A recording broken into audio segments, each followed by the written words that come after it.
Breakfast. Issues of the day under T-Radar. Let's discuss the issues of the day with T-Radar himself. Good morning, T-Radar. Good morning. We survived the cyclone.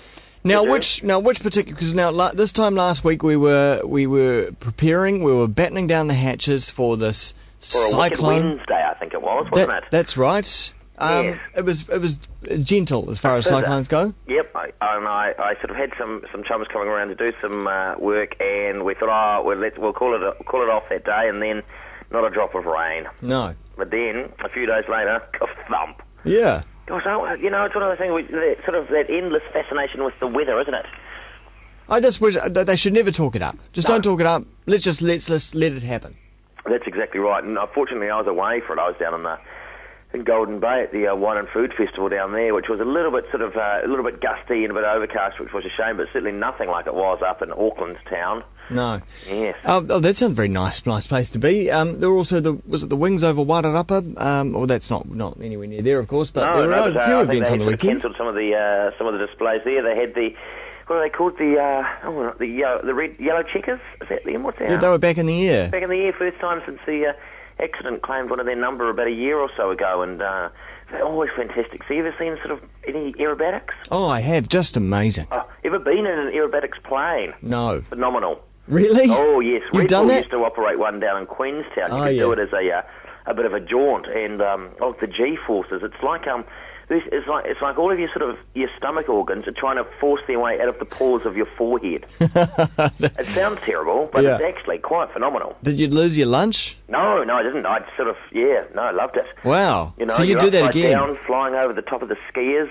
And then you're flying straight at the mountain, and because you sit in the front, and all you can see is this enormous cliff face looming up at you, and then the plane sort of rockets up at a 90-degree angle, and then the best bit though is you get your plane goes straight up in the air nose first, and then it gets to the point where the motor can't climb it anymore, and it sort of hangs like it's on a string for a second or two, and then you fall over backwards. It's quite an unnerving sensation, but I can strongly recommend it to anyone who thinks, look, bungee jumping's a bit passé, and anyone can jump out of an aeroplane. Yeah. Have a bit of a flight on an acrobatics plane. Crikey. I know, just small planes make me nervous. Oh, do they?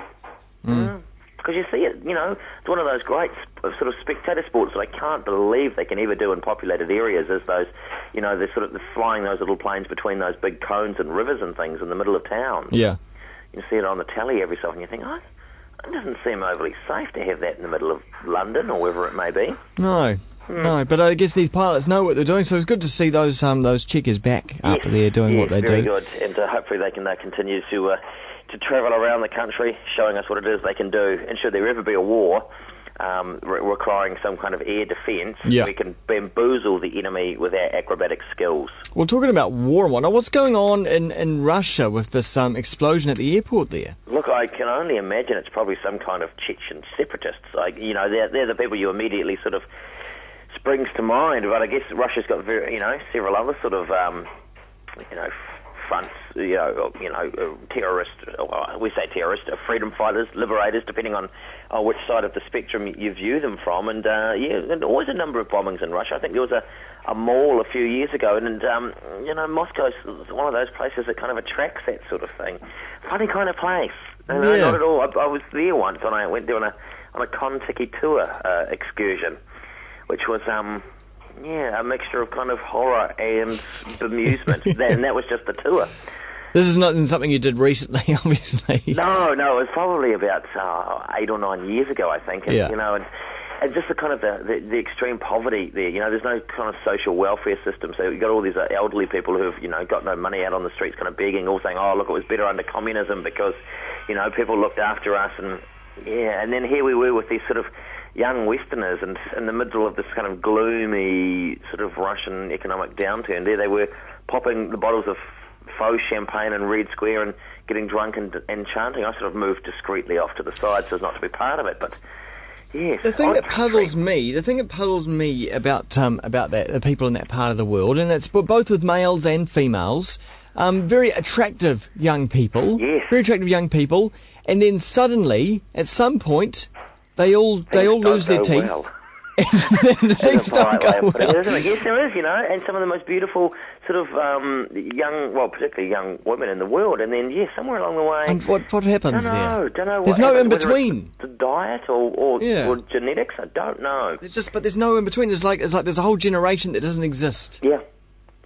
And you see them in the street, and you go, hey, where are those? So God knows where they've gone, because there's certainly enough of them. Yeah. Enormous place. Oh, absolutely. Well, you look at the map and you go, what's going on in that part? I have no idea. Exactly. And like the best kind of thing, the thing that struck me the most, we came in through Finland, and Finland, of course, it's beautiful, everything functions, it's clean, it's, lovely sort of place, and you cross the border, I think we had a place called Tavia, and then suddenly it was like opening up the engine bonnet of like a 1955 sort of, Chevy or something, and you climb in and everything's all greasy and covered in a kind of a mat of, that kind of greasy dust with a few insects stuck to it that you get inside cars. Yeah. That was like what it was like to go into Russia. Everything was kind of a bit odd, and all the transport, all the buses, all the cars, all the people, everything looked a little bit more sort of haggard. Yeah. Well, it was quite astounding. I think Putin's probably going to sort it out. He'll sort it out with his bare hands. He will. He'll go and wrestle a tiger on his holiday, and then he'll come back and he'll crack down on them.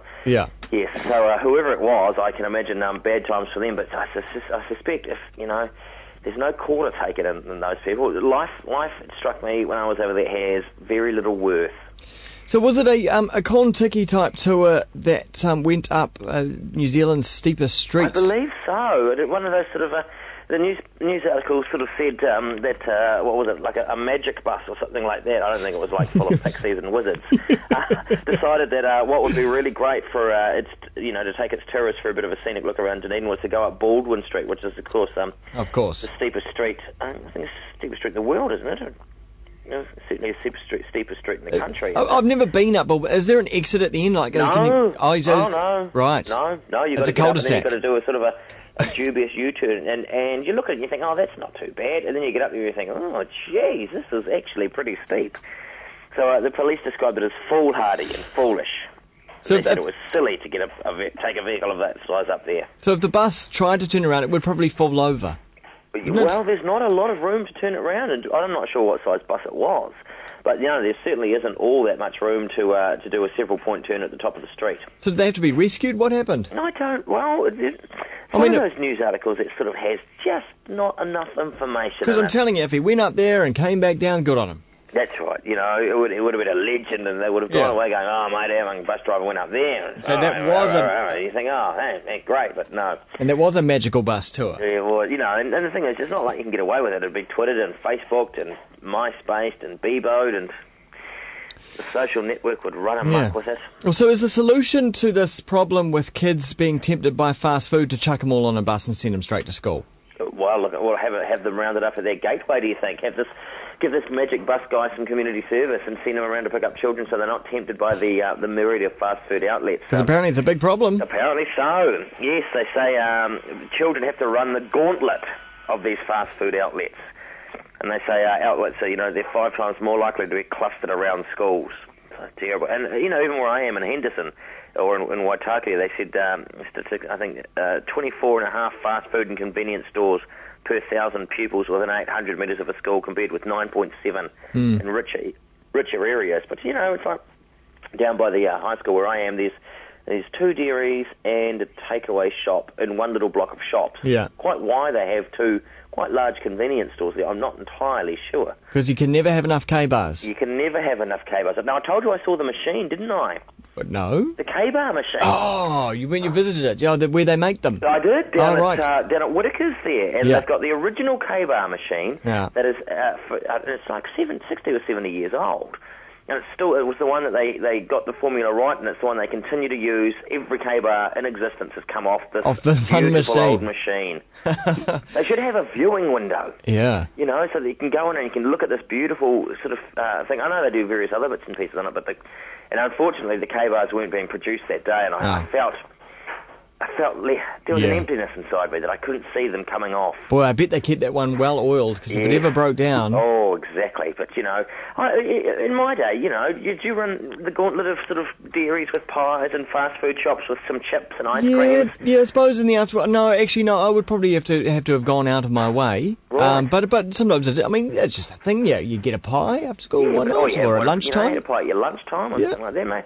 We sort of never really, we were a bit sort of in the country, so you never really sort of had that. But certainly, in high school, it was one of the great joys. I suppose... boarding school on Monday, you'd go downtown and get yourself some chips. I suppose for a certain time I was a bit of a mall rat after school occasionally. I can imagine that. And certainly there's like you, hanging out in the mall. The food hall, there's always the food hall in the mall. Oh, there is, yes, with your young sort of hipster mates.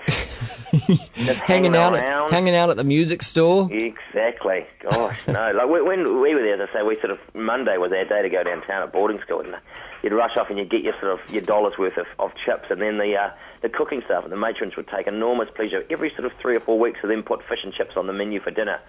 Just to sort of, as if they, just to sort of charge you at the fact that, you've gone down, you've spent your money, and now you're actually going to have it for dinner as well. But get this, back in my day, T-Radar, at primary school, right, every month, get this would be an outrage these days, we had a McDonald's day. Outrageous. There was like a form that went round each class where you'd fill in, and your parents would know that it would be McDonald's day, so they'd give you some money. And you'd buy a McDonald's lunch that would then be, a teacher would go off and collect in their car and bring back on big trays. Oh, perfect. Cheapest. Little burgers and... Can you imagine it these days? The outrage. Oh, the outrage. And then, of course, there'd be the kids who would only get the little hamburger, and the other kids would be getting the Big Macs, and oh, God. But can you imagine the coup of the marketing department of McDonald's to actually have done that in the 80s? I know. Was it just at your school, or was this at several schools? Maybe it was just I always thought it everyone all around the country. Probably not, though. No, I don't think so. Those are the days, though, weren't they? The glory days of the fast food. Absolutely. Not now. Now it's probably, they'll have Apple Day. Yeah, and caps and with the flaps down the back and all that kind of stuff. Slip, slop, slap. Yes, they've got all of that. Yes, and their closed-toe shoes and raincoats in the winter. What is? All right, thanks. Having shorts and a bare head and a little bit of fish and chips for lunch. I can hear the skill saw going in there in the background. I shall be going out there now to make sure everything's okay. Cheers, T-Radar. We'll speak again next week. See ya.